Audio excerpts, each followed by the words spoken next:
पाहणार आहोत प्रत्येक जिल्ह्यातली घडामोड, अर्थात पाहणार आहोत 36 जिल्हे 72 बातम्या।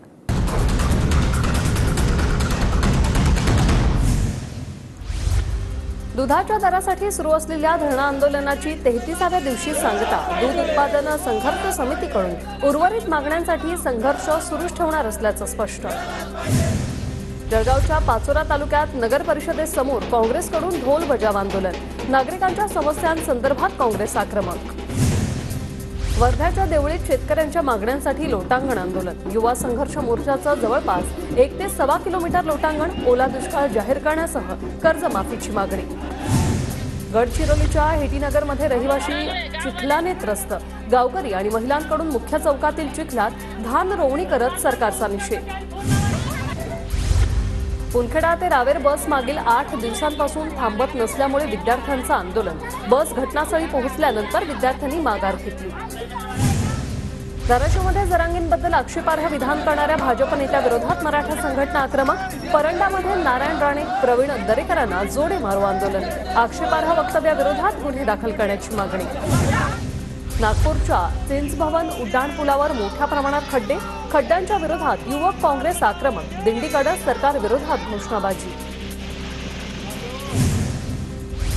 नागपूरमध्ये रस्त्यांवरील खड्ड्यांविरोधात युवक काँग्रेसचं आंदोलन, चिंच भवन पुलावर मोठ्या प्रमाणात खड्डे पडल्याने दिंडी काढत आंदोलन। जिल्हाधिकारी कार्यालयावर काँग्रेसचा मोर्चा, अमरावतीच्या इरविन चौक ते जिल्हाधिकारी कार्यालयापर्यंत काँग्रेस नेते यशोमती ठाकूर यांच्या नेतृत्वात विविध मागण्यांसाठी मोर्चा। नांदेडमध्ये काँग्रेसच्या बैठकीत बी.आर. कदम आणि बालाजी चव्हाण यांच्यात जोरदार वाद, कुणालाही पक्षात घेऊन त्यांना तिकीट देऊ नये या मुद्द्यावरून नेते भिडले। अकोला शहरातल्या बस स्थानक चौकातील रिक्षा स्टॉप मनपाकडून बंद, मनपाच्या निर्णयाविरोधात रिक्षा चालक आक्रमक। रत्नागिरी नगर परिषद कर्मचाऱ्यांच्या संपाचा आज 3रा दिवस, पगारवाढ, जुनी पेन्शनसह विविध मागण्यांसाठी कर्मचाऱ्यांचा संप सुरू। नांदेडमध्ये राज ठाकरेंना विरोध करणाऱ्या 5 मराठा आंदोलकांवर गुन्हे दाखल, काल मराठा आंदोलकांनी जोरदार घोषणाबाजी करत विरोध केला होता। जळगावात महिला प्रवाशांमुळे एसटीला तब्बल 251 कोटी 9,44,000 उत्पन्न, एसटी महिला सन्मान योजनेचा एसटी विभागाला लाभ। नाशिकच्या पालखेड धरणातून मनमाडसाठी पाण्याचं आवर्तन, पाणी टंचाईग्रस्त नागरिकांना दिलासा। सिंधुदुर्गच्या कुडाळमधील हळदीचे नेऊर पुलाला भगदाड, वाहतुकीस मोठा अडथळा निर्माण, आपत्कालीन व्यवस्थेमधून तात्काळ पुलाची दुरुस्ती करण्याची मागणी। जायकवाडी धरणाची पाणी पातळी 25.28%वर, नाथसागर जलाशयात नाशिकमधून येणाऱ्या पाण्याची आवक कमी झाली। सांगलीत कृष्णा नदीची पाणी पातळी 20 फुटांनी घटली, वातावरण ढगाळ असून पावसाने सध्या विश्रांती घेतली आहे। सोलापुरातील उजनी धरण 100% भरलं, परिसरातील शेतकऱ्यांची नदीकाठावरील विद्युत पंप काढण्यासाठी लगबग सुरू। पुणे शहराला पाणी पुरवठा करणाऱ्या धरणातील पाणीसाठ्यात वाढ, जिल्ह्यातील टेमघर धरण 100% भरलं, पुणेकरांची पाण्याची चिंता मिटली। सोलापुरातील उजनी धरण 100% भरलं, तहसीलदार शिल्पा ठोकडे आणि ग्रामस्थांच्या हस्ते जलपूजन। पुणे शहरातील पूरग्रस्तांना मोठा दिलासा, जुलैमधील अतिवृष्टीमुळे झालेल्या नुकसानीचे पंचनामे पूर्ण, पंचनाम्याचा अहवाल जिल्हाधिकाऱ्यांकडून राज्य शासनाला सुपूर्द। सततच्या पावसामुळे अमरावतीतील चिखलदऱ्यात नदी नाले ओसंडून वाहू लागले, मेळघाटाच्या पायथ्याशी असलेल्या प्रकल्पांच्या जलसाठ्यात वाढ। जळगावमध्ये अनेक दिवसांच्या विश्रांतीनंतर पावसाची जोरदार हजेरी, शेती पिकांना जीवनदान, शेतकऱ्यांमध्ये समाधानाचं वातावरण। नंदुरबारमध्ये अनेक दिवसांच्या विश्रांतीनंतर पावसाला सुरुवात, पावसामुळे पिकांना पुन्हा जीवदान, शहराला पाणीपुरवठा करणाऱ्या वीरचक धरणात पाणीसाठा वाढणार। गोंदिया जिल्ह्यात पावसाची रिपरिप सुरूच, पावसामुळे पुराडा आणि शिलापूर डवकी या 3 गावांचा संपर्क तुटला, शिरपूर धरणाचे 3 गेट उघडले। बीड जिल्ह्यात पिकांवर अळीचा प्रादुर्भाव, तंत्रज्ञानाचा वापर करून शेतकऱ्यांकडून ड्रोन फवारणी सुरू। वाशीमध्ये ड्रोनच्या सहाय्याने कीटकनाशकांची फवारणी, शेलू बाजारमधील शेतकऱ्यांकडून आधुनिक शेतीवर भर। सांगलीच्या जत तालुक्यातील डाळिंबाला उच्चांकी दर, विशाल कुंभार या शेतकऱ्यांच्या डाळिंबाला 265 रुपये दर मिळाला। बांगलादेशमधील अस्थिरतेचा महाराष्ट्रातील व्यापाऱ्यांवर परिणाम, हिंगोलीतील मार्केट यार्डात हळदीच्या भावात घसरण, हळदीच्या दरात 1000 रुपयांची घसरण, शेतकरी आर्थिक संकटात। वाशिम जिल्ह्यात सोयाबीनचा दर घटल्याने शेतकऱ्यांची चिंता वाढली, सोयाबीनची 4000 रुपये दराने विक्री। वाशिम जिल्ह्यात सततच्या पावसामुळे हळदीच्या पिकावर अळीचा प्रादुर्भाव, उत्पादनात घट होण्याची शक्यता। परभणी जिल्हा कचेरीवर शेतकऱ्यांकडून भजन कीर्तन आंदोलनाचा इशारा, पीक विम्याच्या प्रश्नाबाबत शेतकरी आक्रमक। गोंदियात मुंबई कोलकाता महामार्गावर उड्डाणपुलाच्या बांधकामाचा काही भाग कोसळला, महामार्गावर वाहतूक कोंडीचे चित्र, बांधकाम विभागाच्या कामावर सवाल उपस्थित। पावसामुळे परळी बस स्थानकाची दयनीय अवस्था, प्रवाशांना नाहक त्रास। जळगावच्या उत्तर महाराष्ट्र विद्यापीठात विद्यार्थिनींच्या वसतिगृह परिसरात बिबट्याचा वावर, मुक्त संचार करताना बिबट्या सीसीटीव्ही कॅमेऱ्यात कैद, विद्यार्थिनींची विद्यापीठ प्रशासनाकडे तक्रार।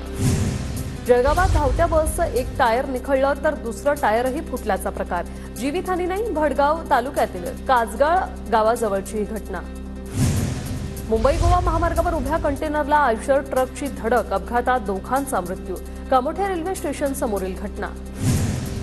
नागपूरमध्ये दाम्पत्याने कामठी मार्गावरील हॉटेलमध्ये सुरू केलं देह व्यापाराचं रॅकेट, हॉटेल दुआ कॉन्टिनेंटल येथील प्रकार, देह व्यापाराचं रॅकेट चालवणाऱ्या दाम्पत्याला अटक।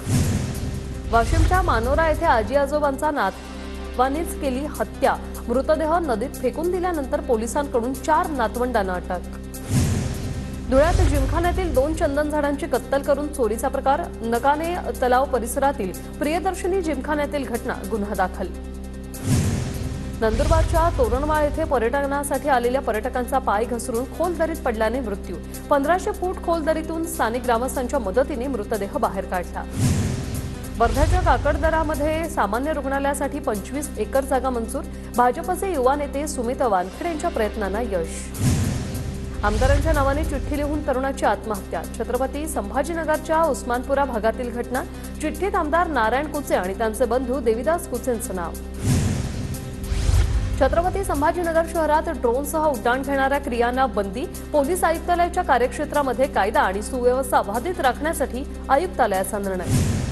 नागपुरात खड्डे अपघातावरून पोलीस सतर्क, रस्ते किंवा उड्डाणपुलावर खड्डे पडून अपघात झाल्यास कंत्राटदारावर थेट कारवाई केली जाईल, आयुक्त रवींद्र सिंघल यांची माहिती। शहापूरच्या खरिवलीमधील रस्त्याची दुरवस्था, विद्यार्थ्यांचे शाळेत जाताना हाल।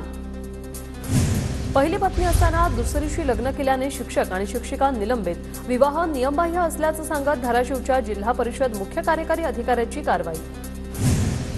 नाशिक जिल्हा परिषदेमध्ये 3 महिन्यात 15 कर्मचाऱ्यांवर कारवाई, खोटे प्रमाणपत्र, शेतकरी अनुदानात अशा विविध कारणांसाठी कारवाई। चिपी ते पुणे विमानसेवा 24 ऑगस्टपासून सुरू होणार, गणेश चतुर्थीपूर्वी विमानसेवा सुरू करण्याचा फ्लाय 91 कंपनीचा मानस। राजकीय भाषण गाजवणाऱ्या छत्रपती संभाजीनगरमधील आमखास मैदानावर उभारले जाणार आंतरराष्ट्रीय दर्जाचे फुटबॉल स्टेडियम, पालकमंत्री अब्दुल सत्तार आणि क्रीडा आणि युवक कल्याण मंत्री संजय बनसोडे यांच्याकडून मान्यता। कोल्हापूर जिल्ह्यातील कागलमध्ये आयुर्वेद महाविद्यालय आणि आजरा तालुक्यात योग आणि निसर्गोपचार महाविद्यालय स्थापन होणार, राज्य मंत्रिमंडळाच्या बैठकीत मंजुरी। भाजप खासदार अशोक चव्हाणांना मोठा धक्का, जवळचे मित्र माजी राज्यमंत्री डीपी सावंतांनी नांदेड उत्तरमधून मागितली उमेदवारी, काँग्रेसकडून सावंत लढण्यास इच्छुक। आमदार समीर कुरवारांना यांनी वैद्यकीय शिक्षण मंत्री हसन मुश्रीफ यांची भेट घेतली, शासकीय वैद्यकीय महाविद्यालयासाठी हिंगणघाटच्या जागेसंदर्भात तातडीने निर्णय घेण्यासाठी समिती नेमण्याची केली मागणी। लोकसभेचा आणि विधानसभेचा डाव वेगळा, लातूरवर आपलंच वर्चस्व, विधानसभा निवडणुकांवरून भाजप आमदार संभाजीराव पाटील निलंगेकर यांचं वक्तव्य। दौंड तालुक्यात महायुतीतील मित्रपक्षांमध्ये बंडाची ठिणगी, विधानसभेला राहुल कुल यांचं काम न करण्याचं सदाभाऊ खोत यांच्या रयत क्रांती संघटनेचं बैठकीत ठरावाचं पत्र, भाजप प्रदेशाध्यक्ष चंद्रशेखर बावनकुळेंना दिल्याची माहिती। राज ठाकरे यांनी मराठवाडा दौरा आटोपता घेतला, राज ठाकरे यांचा दौरा 12 तारखेऐवजी 10 तारखेला संपणार, छत्रपती संभाजीनगर शहरात 10 तारखेला दौऱ्याची समाप्ती होईल। हिंगोलीत मनसे पदाधिकाऱ्यांच्या बैठकीला सुरुवात, राज ठाकरे यांच्या उपस्थितीत कळमनुरी आणि हिंगोली विधानसभेतील पदाधिकाऱ्यांची बैठक सुरू। अजित पवारांच्या जनसन्मान यात्रेत सगळं काही गुलाबी, दादांच्या जॅकेटपासून ते यात्रेतील बसही गुलाबी रंगाची। दादा गटाच्या जनसन्मान यात्रेत गुलाबी रंगाच्या गाड्या, तर सभेच्या प्रचार मेळाव्यातील बॅनरही गुलाबीच रंगाचा। दिंडोरीतील मेळाव्यात अजितदादांच्या गळ्यात गुलाबी गमछा, खादी टोपी आणि गुलाबी रंगाचं जॅकेट, तर नरहरी झिरवळ यांच्याकडून अजित पवारांना चांदीची तलवार भेट। मनोज जरांगे पाटलांची शांतता जनजागृती रॅली आज सांगलीमध्ये, जरांगे पाटलांचं जंगी स्वागत। धुळ्यातील साक्री येथे शनिवारी मुख्यमंत्र्यांच्या हस्ते उपजिल्हा रुग्णालयाचं भूमिपूजन. शनिवारी होणाऱ्या मुख्यमंत्र्यांच्या कार्यक्रम स्थळाची दादा भुसे यांच्याकडून पाहणी. 2 वेळा पक्ष आदेश मानला, आता संधी मिळाली नाही तर अपक्ष लढण्याची तयारी. भाजपच्या डॉ. मीनल खतगावकर यांचा नांदेड जिल्ह्यातील नायगाव मतदारसंघातून बंडाचा इशारा.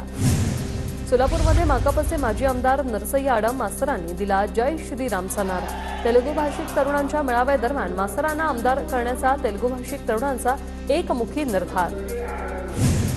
नांदेडमध्ये काँग्रेस आमदार माधवराव पाटील जळगावकरांकडून पुन्हा उमेदवाराची मागणी. निवडणुकीच्या तोंडावर लाडकी बहीण योजना सुरू केली, जळगावकरांची टीका. प्रहारच्या आक्रोश मोर्चाच्या पार्श्वभूमीवर नांदेड शहरात बॅनरबाजी. आता प्रहार केलाच पाहिजे, बॅनरवर उल्लेख. छत्रपती संभाजीनगरात बच्चू कडूंच्या समर्थनार्थ बॅनरबाजी. बच्चू कडूंच्या सभेला परवानगी नाकारल्यानंतर कार्यकर्ते आक्रमक. अब मैं रुकेगा नहीं, बॅनरवर असा उल्लेख. पुण्यात काँग्रेसकडून मुख्यमंत्री उपमुख्यमंत्र्यांविरोधात उपरोधिक बॅनर. लाडकी बहीण योजनेवरून मुख्यमंत्री माझा लाडका खड्डा योजना. बॅनरवर सर्वोत्कृष्ट खड्डानाथ, सर्वोत्कृष्ट खड्डेंद्रचा उल्लेख. नाशिकच्या काळाराम मंदिरा परिसरात अजित पवारांच्या स्वागताचे झळकले बॅनर. अजित पवारांच्या दौऱ्यानिमित्त भाजप आमदारांकडून स्वागताचे बॅनर. परभणी जिल्ह्यातील गंगाखेड विधानसभेची जागा काँग्रेसकडे घेण्याची मागणी. काँग्रेसच्या गंगाखेड येथे आयोजित आढावा बैठकीत पक्ष श्रेष्ठींकडे स्थानिक पदाधिकाऱ्यांची मागणी. परभणी शहरातील विविध विकास कामांच्या मुद्द्यांवरून ठाकरे गट आक्रमक. स्थानिक भाजप पदाधिकाऱ्यांकडून मंजूर निधीमध्ये खोडा घालण्याचं काम सुरू. ठाकरे गटाच्या महिला जिल्हा प्रमुख अंबिका डहाळे यांचा आरोप.